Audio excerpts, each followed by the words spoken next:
What's going on, guys? Big Jer back with you guys again. Today, I'm super happy to announce that I teamed up with Get Good Drums to bring you guys a pretty awesome tutorial on their new plugin, Smash and Grab. It's actually an amazing drum compressor.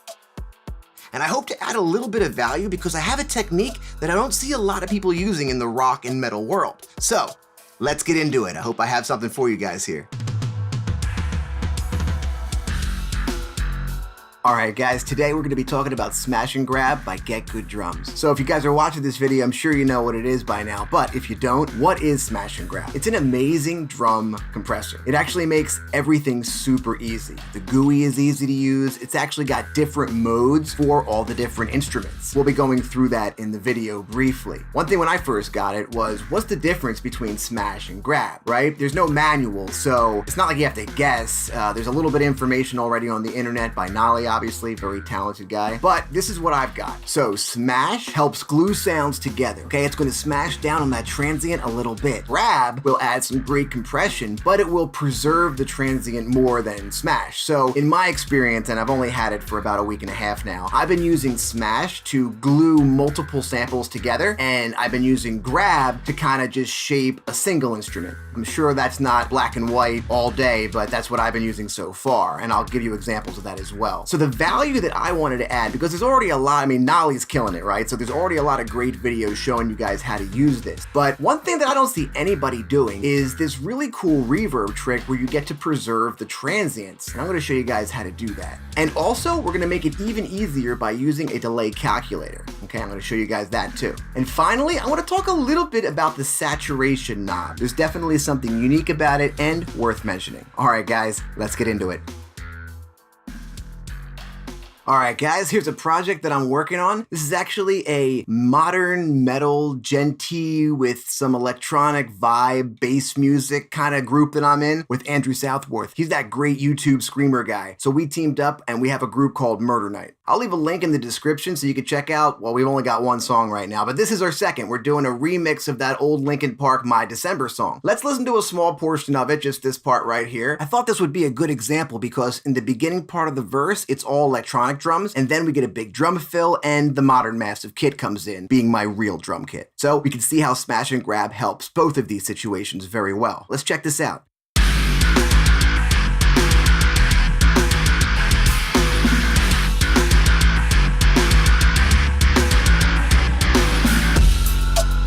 This is my December.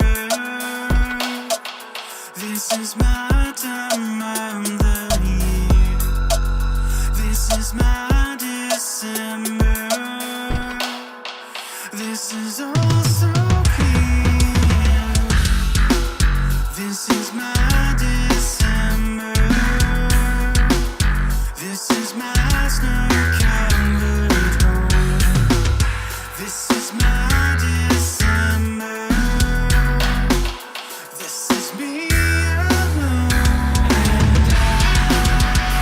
Alright guys, first up is the electronic kit. Let's go over and solo my drum rack, okay? And then I'll come down and solo my kick. I know I said on individual instruments I usually use grab mode, but in this case, smash mode sounded better. So remember to use your ears. Let's check this out and see what the difference is as I turn it on and off.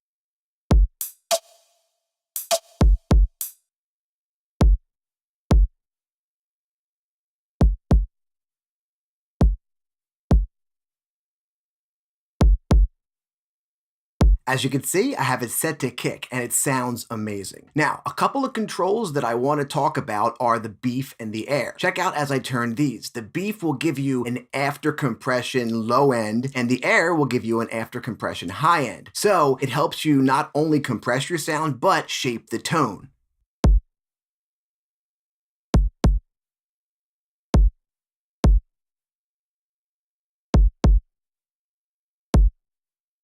And that sounded amazing to me, giving me a lot of quick control to get my kick to sound exactly like I wanted. Let's jump over to the modern and massive kick. So I'm also using Trigger 2 by Slate, and this will allow me to combine or replace my kick sound. I chose to combine the modern and massive kick with a kick from the Trigger library. And I'm going to use Smash to glue these together. Let's check this out.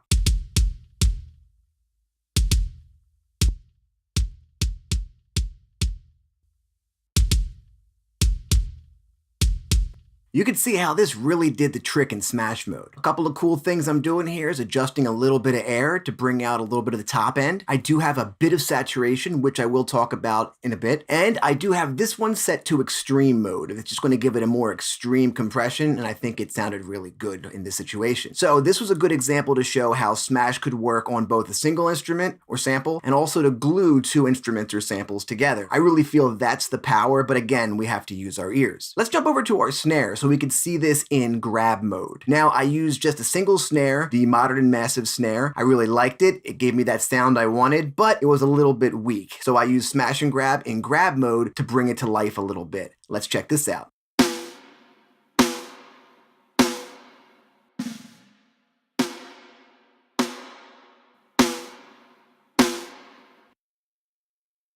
And again, my snare sounds amazing in 2 seconds. This has all the controls that I need. I have this on literally every one of my drum tracks, making this a super powerful all-around compressor. And I could keep showing you this, but like I said, there's plenty of videos already on this. But I wanted to add some value. So let's talk about that trick I wanted to show you.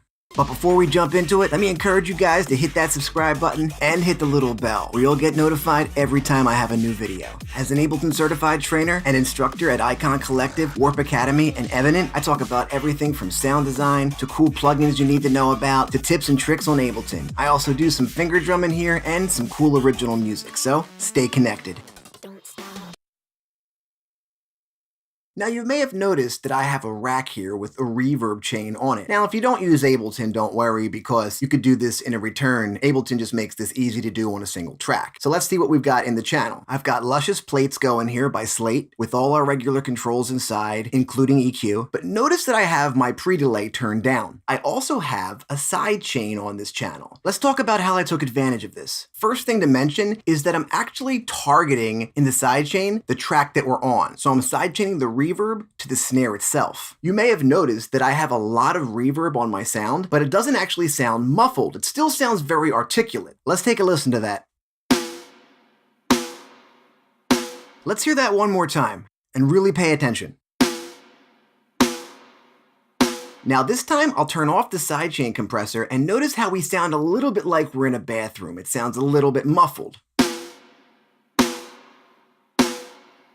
And again on. To me, this is the best way to get your cake and eat it too. I really like that big stadium sound on my snare, but it often comes at a cost. With the sidechain compressor, we could have it both ways. Now, some of you may have noticed there's this little bit of an extra drag, and that's actually a bonus. We could use our release to actually set when the reverb comes in. Let me exaggerate this. So now you might be asking yourself, well, how do I know what to set the release time to? If I'm supposed to add this extra, almost percussive element now to my snare, how do I set it right? Well, luckily, there's calculations for this. I like to use the Nick Fever website. I'll put a link in the description, but there's plenty of tools to help you calculate milliseconds based on a BPM. Basically, I'm going to put my tempo, 100 BPM, right here, and it's going to give me options. I chose a 64th note at 37 milliseconds. But there's no wrong answers as long as you pick off this list. It's all up to how you want it to feel. Now, this is almost like having a pre-delay, but with a little bit extra power and a little bit extra control. And it gives you that extra percussive drag back feel that I personally like. So it's up to you whether you want to use the pre-delay or this trick that I just taught you. Both ways you'll be able to keep the transient, but this way I feel like you get something extra. One final thing I want to mention is a lot of people don't fully understand how to use this compressor with the EQ. I'm going to actually do a video for this and put the link in the description so there's no confusion on exactly how I'm using the sidechain.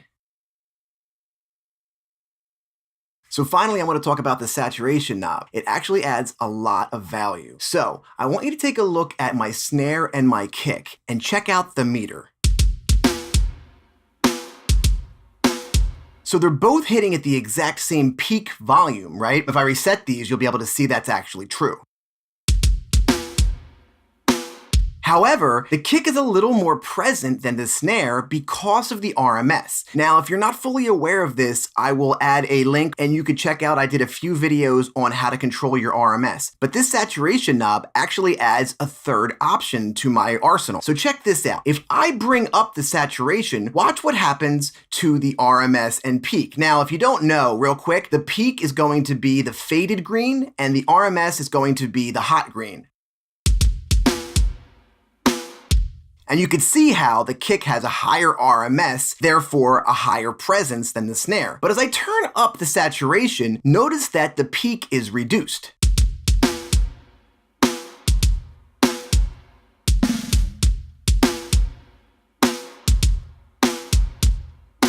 Now we've reduced the peak, however, the overall volume is now lowered by 8.5 dB. Check this out. So now we have to simply increase our output to get to where we need to be.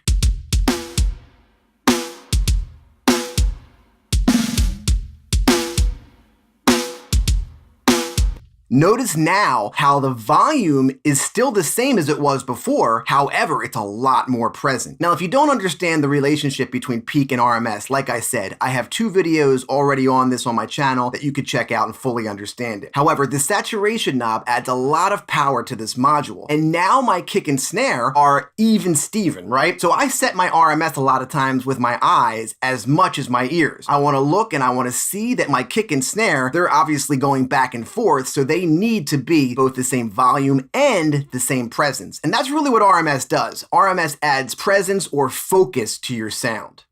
All right, guys, that pretty much wraps up what I want to talk about with Smash and Grab. Please let me know in the comments if there's something else that you want to hear me talk about, or if there's a way that you're using Smash and Grab that I need to know about.